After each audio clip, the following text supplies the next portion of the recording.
नमस्कार सभी को, good morning, good afternoon, good night. जब भी आप वीडियो देख रहे हैं तो आज की वीडियो में अपन देखने वाले हैं इंग्लिश के पेपर को हल करने का तरीका, यानी कि पेपर में किस तरह से आपको लिखना है। पैकिंग करना आना चाहिए, चाहे भले आपको बहुत कम याद हो, लेकिन आप लिखने का तरीका जानते हैं तो इंग्लिश में आपको 20-30 नंबर ज़्यादा मिलेगा कम से कम। ठीक है, तो कॉपी को किस तरह से आपको लिखना है देखते हैं, वही तरीका हम यहाँ पर सीखने वाले हैं। तो सबसे पहले हम पेपर को दिखा देते हैं। इस तरह का आएगा आपका पेपर।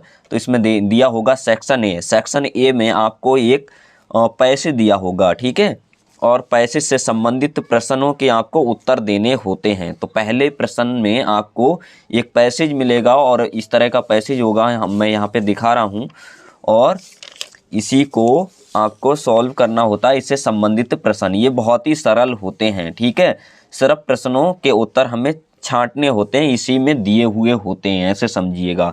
और एक लिखने का तरीका थोड़ा होता है, यानी कि प्रश्नों का उत्तर हम क्वेश्चन से ही शुरू कर देते हैं। जैसे यहाँ से शुरू करेंगे, यहाँ पे कह रहा what is the real ornament of women, ठीक है। तो यहाँ से स्टार्ट करेंगे, उसके बाद द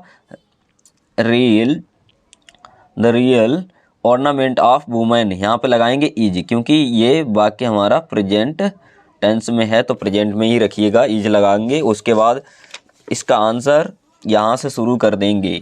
यहाँ ये लगा है वुमेन इज, तो यहाँ से लिखेंगे इज करेक्टर और हर प्योरिटी, ठीक है। तो यहाँ पर मैंने लिख कर के भी बताया है आपको पेपर में किस तरह से सॉल्व करना है। पहले डालेंगे सेक्शन ए, क्योंकि हमारा ये प्रश्न सेक्शन ए पे मिलेगा, आपको देख रहे हैं।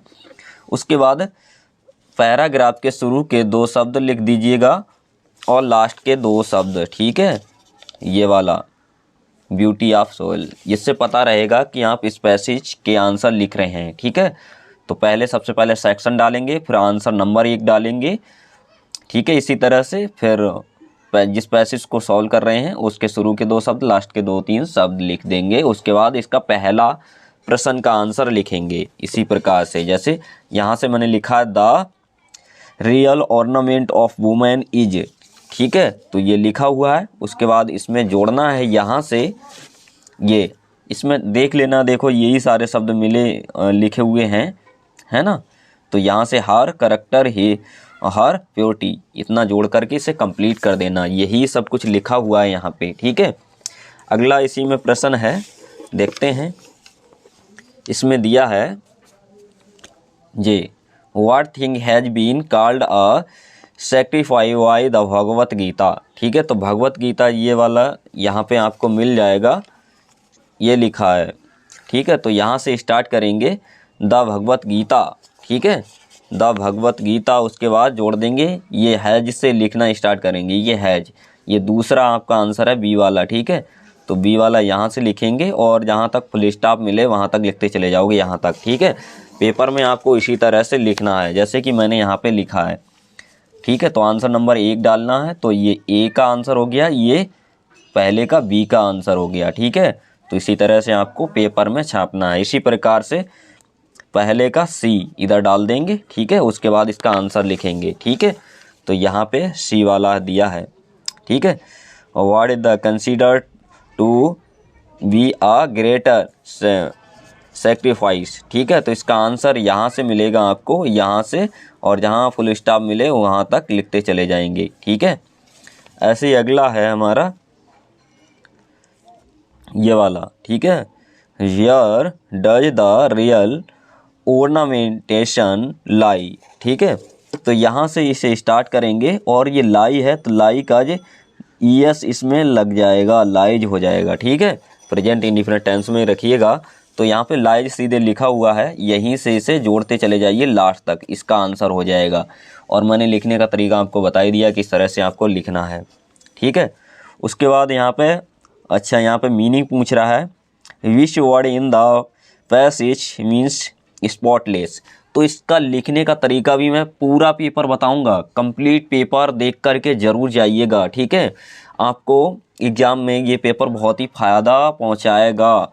लिखने का तरीका जानना बहुत ज़्यादा ज़रूरी है। मैं सेंटर आइडिया भी लिखना बताऊंगा, शॉर्ट आंसर के आंसर बनाना भी बताऊंगा किस तरह से बनाए जाते हैं, ठीक है। तो वीडियो को लास्ट तक जरूर देखना, ठीक है। तो यहाँ पे मीन्स मतलब इसका मतलब पूछ रहा है, स्पोर्टलेस का मतलब पूछ रहा है, तो इस तरह से आप लिखेंगे द मीन्स ऑफ स्पोर्टलेस, है ना। इसका मीन्स मतलब इसका मीनिंग पूछ रहा है, इज क्लीन, बस क्लीन सा होता है, इसका लिखने का तरीका यही है, ठीक है। उसके बाद इधर आपसे क्वेश्चन इसी में 2 है, ठीक है। तो मैंने बता तो दिया है लिखना कैसे है, तो डालेंगे मतलब इसी प्रकार से, ये ई का दूसरा है ना, इधर डाल देंगे ई का दूसरा, है ना। फिर इसका अपोजिट मीनिंग पूछ रहा है ना। तो द अपोजिट मीनिंग ऑफ, ये किसका पूछ रहा है, इनसिग्निफिकेशंस, है ना। तो इन हटा देना है और बाकी इज लगा करके इसी में यहाँ से लिखेंगे, और पूरा लिखने के बाद इज लगाएंगे और उसके आगे इन हटा करके बस आंसर हो जाएगा इसका, ठीक है। फिर अगला देखते हैं, यहाँ पे है फ्रेश, अच्छा, what does the fresh getting rid of means in the passage, यानी कि इसमें फ्रेश पूछ रहा है इसका, तो यहाँ से लिखेंगे the fresh getting rid of, है ना। उस इतना लिखने के बाद एक डैश लगा करके रिमूव लिख देंगे, इसका रिमूव होता है आंसर, ठीक है। बस ये भी हो जाएगा, ठीक है। उसके बाद अगले प्रश्न की तरफ बढ़ जाते हैं।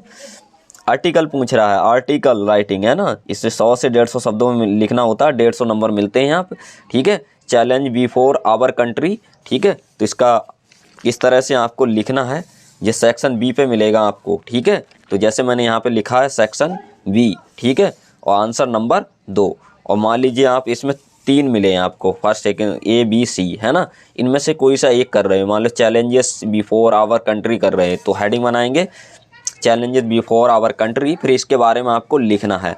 आर्टिकल को लिखना मैंने समझाया हुआ है, क्योंकि हम इस वीडियो को ज़्यादा लंबा खींचना नहीं चाहते हैं, तो चैनल की प्लेलिस्ट में जा करके आर्टिकल को आप देख लेंगे, ठीक है।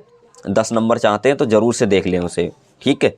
तो आर्टिकल लिखना सीख जाएंगे, और क्या नाम है, आर्टिकल को शुरू में थोड़ा सा अच्छा लिख देंगे, बाद में चाहें तो आप किसी पैसेज को जोड़ करके इसे कंप्लीट 100-150 शब्द कर सकते हैं, क्योंकि एग्जामिनर पूरा पढ़ करके नहीं देता है, वो शुरू के थोड़ा पढ़ता है, बाकी कॉपी आपकी चेक होती चली जाती है, तो सिर्फ आपको आंसर बनाने आनी चाहिए, ठीक है। इसी प्रकार से एक लेटर लिखना आएगा, लेटर भी मैंने बता दिया, समझा दिया, तो वहीं से देख लेंगे, क्योंकि और इसमें बहुत ज़्यादा समय लगेगा तो समझाने में, ठीक है। तो यहाँ पे एक लेटर वाला आएगा प्रश्न, ठीक है। तो यहाँ पे कह रहा है vaccination programme in your village, यानी कि आपके गांव में, अपने गांव में आपको वैक्सीनेशन कराना है, उससे संबंधित आपको एक लेटर लिखना है, ठीक है, सीएमओ को, ठीक है, स्वास्थ्य विभाग के लिए लिखना है, ठीक है। और या फिर प्रिंसिपल के लिए एक लेटर लिखना है यहाँ पे, ठीक है। ये लिखा है write a letter your principal, ये और का मतलब अथवा होता है, यानी कि या तो ऊपर वाला कर दो, ये तीसरा उत्तर क्रमांक 3 आंसर नंबर 3 डाल के ही लिखोगे इसे, है ना, आंसर नंबर 3, है ना। अगर 3 में ये वाला कर रहे हो तो उसे लिख दीजिए, अथवा वाला कर रहे हैं तो यहाँ और वाला लिख दें, ठीक है, यानी कि जिससे पता रहे कि आप अथवा वाला कर रहे हैं, ठीक है। तो इस प्रकार से आपको लिखना है। उसके बाद आपको सेक्शन सी मिलेगा, तो आप डालेंगे जिसी प्रकार से मैंने यहाँ पर सेक्शन बी डाला, उसी प्रकार से आपको सेक्शन सी डालना होगा, फिर इसका आंसर लिखेंगे, ठीक है। सेक्शन सी में यहाँ पे ग्रामर है, और ग्रामर में यहाँ विकल्प वाले ही प्रश्न है, यहाँ पे दिया है correct option to answer the following question, यानी कि इनसे चूज करना है, चूज द करेक्ट ऑप्शन। तो यानी 4 ऑप्शन दिए, इनमें से एक सही है, उसी को आपको चूज कर लेना है, ठीक है। तो इसमें हमारा सा पहला ही सही, चौथा वाला सही है, नेपोशियंस, तो ये लगा लेंगे, आप टिक कर लीजिएगा। उसके बाद the fresh on the wine means, तो इसका मतलब पूछ रहा था, तो इस डिक्रीजिंग होता है, मैंने यहाँ पे लगा रखे हैं, तो आपको इसी प्रकार से लिखना है। पहले सेक्शन सी डाल लेंगे और सिर्फ सेक्शन सी डाल करके आंसर नंबर 4 डालेंगे। चलो पहले मैं थोड़ा सा बता देता हूँ, आंसर नंबर 4 डालेंगे, ठीक है।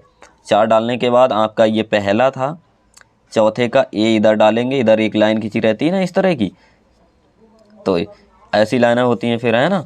तो इसमें आपका चौथे का ए का आपका चौथा वाला सही है इधर, तो यहाँ पर चौथे का ए वाला, और फिर जो सही ऑप्शन है वो भी लिख देना है, ठीक है, इस तरह से।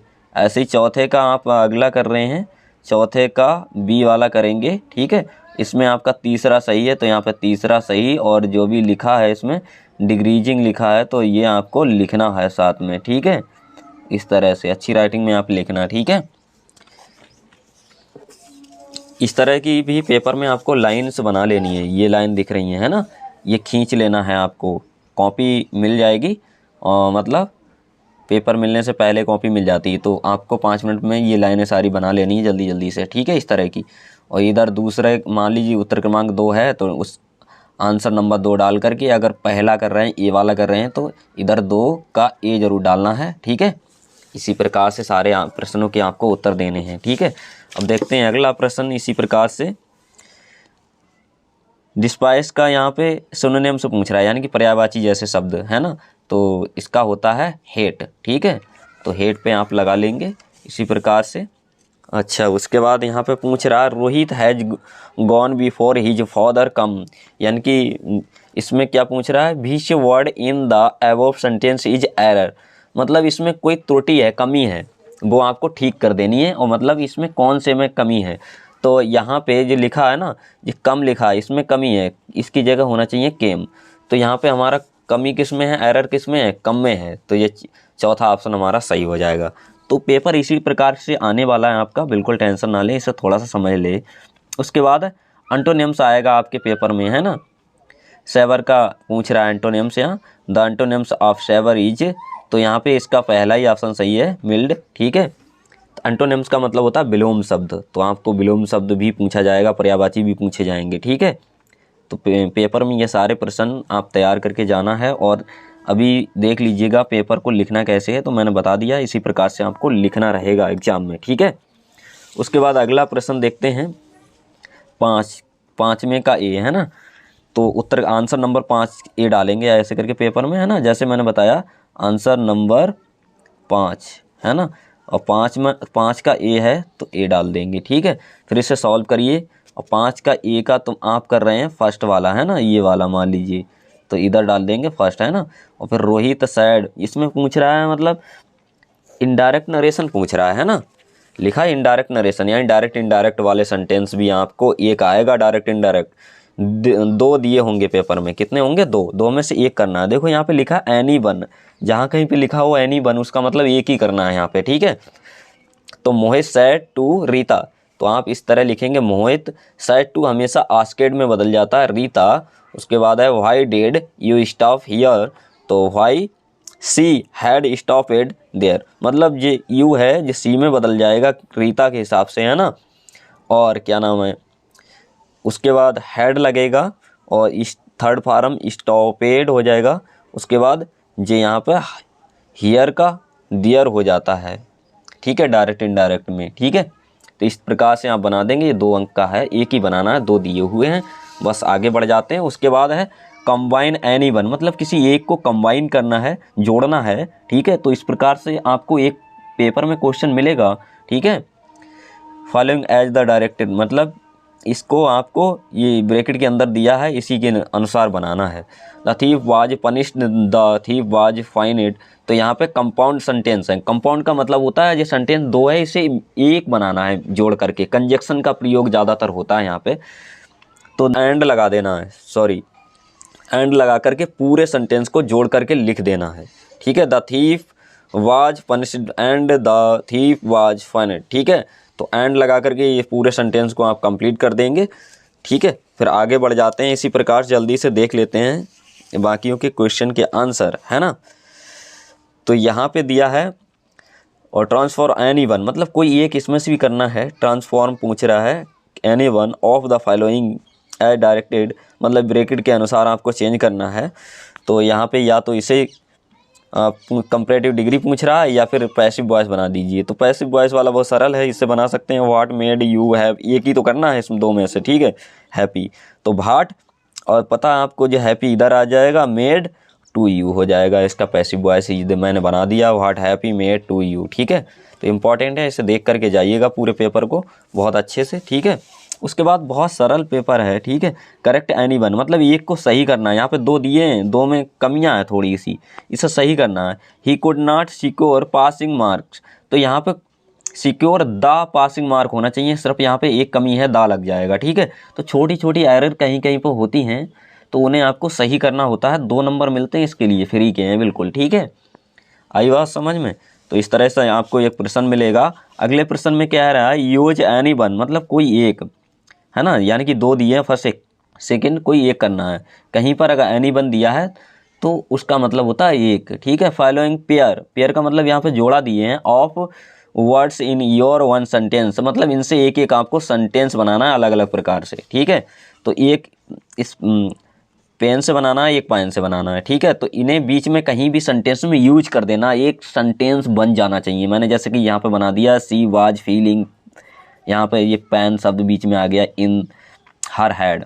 ठीक है, ऐसे ही ये फाइन है, इसे बीच में मैं लेके आके आ गया सेंटेंस के बीच में, we can see easily the fine in windows, है ना। तो इनसे आपको एक सेंटेंस कैसा भी बना देना है, कोई ज़रूरी नहीं जो मैंने बनाए हैं। तो ये भी 2 नंबर आपके मुफ्त के हैं, समझो फ्री के हैं। ठीक है, बस आपको 2 सेंटेंस बनाने हैं, एक इससे एक इससे, इसे सेंटेंस के अंदर यूज कर देना है। ठीक है, और इसमें तो ये तो बहुत ही सरल था, इसमें पूछ रहा था सिर्फ यहाँ पे दा लगाना है, पूरा सेंटेंस ऐसे ही लिख देना था, कितना सरल है ना। फ्री के 2 नंबर हैं, इसमें क्या पूछ रहा था, यानी कि एक सेंटेंस को करेक्ट कर देना है, करेक्ट एनी वन, मतलब कोई एक को शुद्ध करिए, सही करिए। ठीक है, तो ये भी बहुत सरल था। उसके बाद आएगा आपका उत्तर क्रमांक, यानी कि आंसर नंबर 6 डालोगे, आंसर नंबर 6 डालोगे। ठीक है, तो आप सही से लिखेंगे, जैसे मैंने बताया आंसर नंबर किस प्रकार से डालने, जैसे आंसर नंबर 2 डाला, इसी प्रकार से आंसर नंबर 6 डालना है आपको। इसमें होगा translate the following into English, मतलब ये हिंदी में एक दिया हुआ है, इसे इंग्लिश में आपको चेंज करना है। तो आप इससे बिल्कुल घबराना मत, इसे करके आना है। किस तरह से करना है, जैसे भारत एक महान देश है, तो India is a great country, यानी भारत कैसा देश है, एक महान देश है, ग्रेट कंट्री है ना। उसके बाद कह रहा है इसका अतीत बहुत ही शानदार रहा है, तो इट पास्ट, मतलब इसका बीता हुआ समय, पास्ट अतीत, हैज बीन वेरी ग्लोरियस, यानी कि बहुत ही अच्छा, बहुत ही शानदार रहा, है ना। विदेशी आक्रमणकारियों ने इस देश को लूटने का प्रयास किया, है ना। तो foreign invaders try to road this country, मतलब विदेशी आक्रमणियों ने इस देश को किसका प्रयास किया, लूटने का प्रयास किया। तो इस प्रकार से आप बना सकते हैं। और जिसकी भी अंग्रेजी नहीं पता, मान लीजिए आपको शानदार की नहीं पता, तो ऐसे हिंदी में लिख दो शानदार, है ना। इस तरह से जैसे हिंदी में लिखते हैं वैसे ही इंग्लिश में सीधे सीधे उन्हीं शब्दों में आपको लिख देना है। ठीक है, और जिसका मीनिंग आपको पता है उसका मीनिंग लिख दीजिए, जिसका नहीं पता तो वैसा का वैसे ही लिख दियो। ठीक है, मान लीजिए ट्राई होता है, ये प्रयास करना है, ट्राई, अब तुम्हें नहीं पता तो सीधे प्रयास लिख दो, इस तरह से प्रयास, है ना। बस अंग्रेजी में प्रयास ही लिख देना, कोई दिक्कत नहीं है। ठीक है, तो ये 5 नंबर आपको मिल जाते हैं, इसमें कोई दिक्कत नहीं होने वाली है। ठीक है, तो इसी प्रकार से बना देना, जितने के मीनिंग आ रहे हों वो लिख देना, जिनके नहीं आ रहे हैं तो वैसे ही लिख देना। ठीक है, मान लीजिए जैसे देश का नहीं पता तो आप ऐसे ही लिख देते देश, है ना, DESH, देश। वैसे कंट्री होता है देश का, जब मीनिंग नहीं पता है तो इसी प्रकार से आप लिखेंगे। उसके बाद सेक्शन डी डालेंगे, पेपर में सेक्शन डी डालना है आपको। उसके बाद आंसर नंबर 6 डालना है। ठीक है, इसमें मिलेंगे आपको शॉर्ट क्वेश्चन, 2 करने हैं यहाँ पे, 4 नंबर के 2, है ना। तो यहाँ पे लिख रहा who was Mukesh and what was his ambition, यानी कि मुकेश कौन था। लिखेंगे Mukesh insight on being his one master, यानी कि मुकेश था वो स्वयं के मालिक पर जोर देता था। मुकेश अपने आप को मालिक बनना चाहता था, अपने आप को मालिक बनाना चाहता था, वो स्वयं के मालिक पर जोर देता था। His dream is to motor mechanic, यानी कि उसका सपना था मोटर मैकेनिक बनने का। ठीक है, he want to drive a car, वो एक कार को भी चलाना चाहता था। वो चाहता था कि मैं अपने भविष्य में, अपने फ्यूचर में कार चलाऊं, है ना। हालांकि उसका परिवार जो है चूड़ी बनाने वाली कंपनी, फैक्ट्री में काम कर रहा होता है ना। तो इस प्रकार से इसका आंसर दे देंगे। और उसके बाद एक अगला है यहाँ पे बी, इनमें से एक करना है, अथवा में भी दिया है।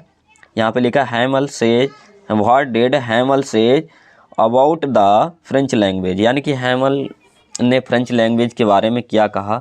तो हैमल, यहाँ पे डिड लगा, इसके लिए से की जगह सैड कर देंगे, सेकंड फॉर्म यूज होगा। हैमल said about the French language, ठीक है। इस प्रकार से डैट लगा करके most beautiful language in the world, यानी कि फ्रेंच ने बताया जो फ्रेंच लैंग्वेज है, मतलब हैमल ने बताया जो फ्रेंच लैंग्वेज है वो संसार की सबसे ब्यूटीफुल लैंग्वेज है ना, सबसे खूबसूरत या सुंदर लैंग्वेज है। तो इस प्रकार से आप इसका आंसर लिख देंगे, यहाँ से शुरू करेंगे। अगर आपको नहीं भी आता है, कोई प्रश्न ऐसा है जिसका आंसर नहीं आता, तो शुरू के 2 शब्द छोड़ करके इस शुरू करने के बाद आगे उसमें कुछ जोड़ देना, कुछ भी जोड़ देना, किसी पैसे से चिपका देना है, चेक तो हो ही जाएगी कॉपी, ठीक है। ये 4 नंबर के हैं, 3 नंबर तो फिर भी मिल जाएगा, आप कुछ भी लिख देंगे इसके आगे जोड़ के। तो इस प्रकार से ये भी प्रश्न हो जाएंगे, मैं समझता हूँ, ठीक है। और उसके आगे फिर आपका प्रश्न संख्या आ जाती है 8, ठीक है। ये वाली कोई एक प्रश्न करना है। तो यहाँ पे लिखा why did Rajkumar Shukla invite Gandhi to Champaran, यानी कि राजकुमार शुक्ला ने गांधी जी को चंपारण में क्यों इनवाइट किया, क्यों बुलाया, है ना। तो वहाँ पे किसानों की बहुत ज़्यादा प्रॉब्लम्स चल रही थी, उसे सॉल्व करने के लिए मतलब चंपारण बुलाया गया था गांधी जी को। तो यहाँ से लिखेंगे राजकुमार शुक्ला इनवाइटेड, डी लग जाएगा, ई यहाँ पे इनवाइटेड हो जाएगा। क्यों लग जाएगा, डिड लगा तो इसलिए यहाँ पे सेकंड फॉर्म आएगी B2, ठीक है। सेकंड फॉर्म यूज करके गांधी जी टू चंपारण, उसके बाद लिखेंगे डैट, है ना। डैट लगा कर के जो मर्जी आए उससे जोड़ते जाना, जोड़ते जाना, जोड़ते जाना, ठीक है। और 70-80 शब्दों में इसका आंसर दे देना, आधे एक पेज भर देना, 7 नंबर आपको मिल जाएगा, ठीक है। परेशान होने की ज़रूरत बिल्कुल भी नहीं है। तो यहाँ पे एक ही करना है, A B में से कोई सा एक कर लेना जो आपको इजी लग जाए, ठीक है।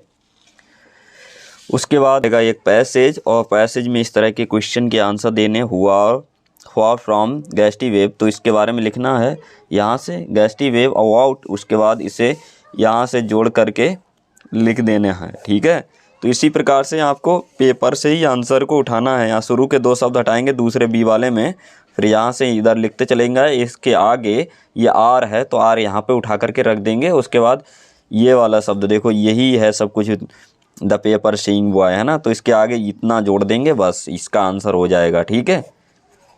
उसके बाद इसमें अगला प्रश्न है, इसमें पूछ रहा है like rootless weeds the here turn round their polar, इसमें पूछ रहा है point out the figure of speech, यानी कि फिगर ऑफ स्पीच कौन सा यूज हुआ है इन लाइनों में। तो सिमिली यूज हुआ है, तो फिगर ऑफ स्पीच का नाम लिखना। उसके बाद लिखना है राइट अ सेंटर आइडिया एनी वन, मतलब यहाँ पे 3 सेंटर आइडिया दिए हैं, 3 में से कोई सा एक लिखना है। तो मैंने सेंटर आइडिया को लिखने की ट्रिक वगैरह सारी कुछ बता दी है, लेकिन फिर भी आपको यहाँ पे मैं फिर से बताने का प्रयास करता हूँ। आंसर नंबर आपको डालना है, और ये 10 रहेगा, आंसर नंबर 10, ठीक है, सेंटर आइडिया वाला। और इसमें से पहला कर रहे हैं 10 का ए, माई मदर एट 66, ठीक है। तो आपको मैं दिखा देता हूँ, ये है 10, है ना, और ए माई मदर एट 66, या कीपिंग क्वाइट कर रहे हैं तो कीपिंग क्वाइट डालेंगे यहाँ पे, तो बी डालना होगा आपको, 10 का बी, है ना। उसके बाद सेंटर आइडिया हेडिंग बना देंगे ब्लैक कलम से, ठीक है। उसके बाद लिखेंगे this centre idea has been taken from the poem my mother at 66। अगर आप माई मदर वाला नहीं लिखना चाहते हैं, आप लिखना चाहते हैं कीपिंग क्वाइट, तो यहाँ पे लिखेंगे कीपिंग क्वाइट, ठीक है। यहाँ पे लिखा माई मदर 66, बस इतना बदलेंगे। कंपोज्ड बाई कमला दास है यहाँ पे, ठीक है। द पोइटेज से डैट, यानी कि जो कवित्री हैं वो कहती हैं कि, उसके बाद कुछ भी जोड़ करके लिख देना, लेकिन इतना आपको ऐसा ही रखना है, ठीक है। अगर आप कीपिंग क्वाइट लिख रहे हैं तो उसके जो पोइट हैं वो चेंज हैं। कंपोज्ड बाई यहाँ पे लिखेंगे पैब्लो नरूडा, है ना। जो कीपिंग क्वाइट के कवि हैं वो पैब्लो नरूडा हैं, ठीक है। तो यहाँ पे पैब्लो नरूडा आ जाएगा। बस इसी प्रकार से आप 2 में से कोई सा लिख सकते हैं। उसके बाद थोड़ी सी कुछ लाइनें किसी पैसे से छाप देनी है, अगर आपको कंप्लीट याद नहीं है, क्योंकि यहाँ पेपर को छापने का तरीका सीख रहे हैं अभी हम, ठीक है। इस प्रकार से आप लिख सकते हैं। उसके बाद अगला प्रश्न यहाँ पे आ गया है, ठीक है। तो ये तो आप लिख लेंगे। फिर 11 मिलेगा, क्वेश्चन क्रमांक 11, answer filing the question in about 40 word में देना है, ठीक है। तो यहाँ पे शुरू के 2 शब्द छोड़ेंगे, बस लिखना स्टार्ट कर देंगे इस तरह के, ठीक है। तो आपको अगर नहीं आ रहा है तो क्या करना, शुरू के 2 शब्द इसे छोड़ देंगे, लेकिन यहाँ डिड लगा है इसलिए सेकंड फॉर्म मतलब टेल की टोल्ड हो जाएगी। यहाँ पे मैंने लिखा है the astrologer told about the date of the tiger king, है ना। तो यहाँ पे लिखेंगे डेट जोड़ करके, कुछ भी जोड़ करके आगे कंप्लीट कर देना है, ठीक है। 4 नंबर का ये प्रश्न है, तो इसमें 1-2 सेंटेंस और जोड़ेंगे और बस आंसर कंप्लीट हो जाएगा, ठीक है। उसके बाद यहाँ पे 2 करने हैं और ये कोई क्वेश्चन कर सकते हैं इसी प्रकार से, है ना। और यहाँ पे अथवा वाला भी दिया है, आप चाहें तो अथवा वाला भी कर सकते हैं, और का मतलब अथवा, तो इन दोनों में से कोई एक करना होता है। उसके बाद क्वेश्चन क्रमांक आपको 12 मिलेगा, टोटल 12 ही प्रश्न होंगे आपके पेपर में, ठीक है। ये 7 नंबर वाला क्वेश्चन है, ठीक है। तो who was doctor Sadao, how did he meet Hana and married to her, मतलब डॉक्टर सदाओ कौन था और उसकी शादी मतलब कैसे हुई हना के साथ, तो इसके बारे में आपको बता देना है। अगर लॉन्ग क्वेश्चन आपको नहीं आ रहा है तो ठीक है, तो इसी से लिखेंगे डॉक्टर सदाओ कौन था, तो डॉक्टर सदाओ मतलब के बारे में जो कुछ भी आपको पता वो लिख देंगे, इसी से लिख सकते हैं। यहाँ से 2 शब्द हटा करके इधर इसे बनाते चले जाएंगे, ठीक है। और क्या नाम है, फिर किसी पैसे से इसे जोड़ करके कंप्लीट कर देना, एक ही करना है, जिसके लिए आपको 7 नंबर मिलते हैं, ठीक है। और मैंने जैसे बताया लिखने का तरीका वही रखना सेम, ठीक है। आंसर नंबर, सेक्शन नंबर जरूर डाल करके लिखना। आई होप आप समझ गए होंगे ये पूरा पेपर को लिखना किस प्रकार से आपको सॉल्व करना है। और वीडियो पसंद आया तो लाइक शेयर ज़रूर कर दें और अपने सभी दोस्तों के साथ ये वीडियो ज़रूर शेयर करें ताकि उनकी भी इस मुश्किल घड़ी में कुछ हेल्प हो सके। Thank you watching for video.